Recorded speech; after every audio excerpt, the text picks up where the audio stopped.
আটকাও।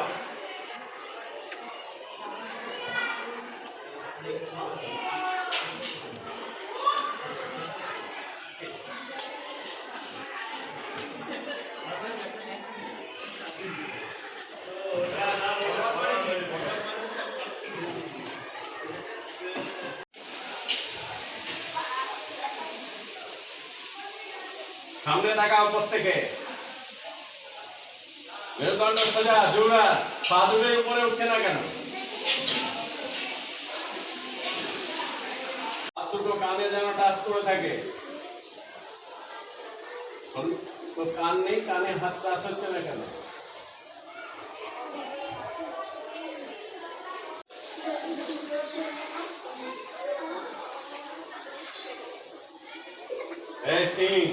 দুই হাত যেন সমান দূরে থাকে, ঠিক আছে? রিল্যাক্সে শুয়ে থাক, উপরের দিকে তাকা, ছাদের দিকে তাকিয়ে নামা, আকাশের দিকে, উপরের দিকে যতটা বাড়তে পারি। তোর হাতে কি খারাপ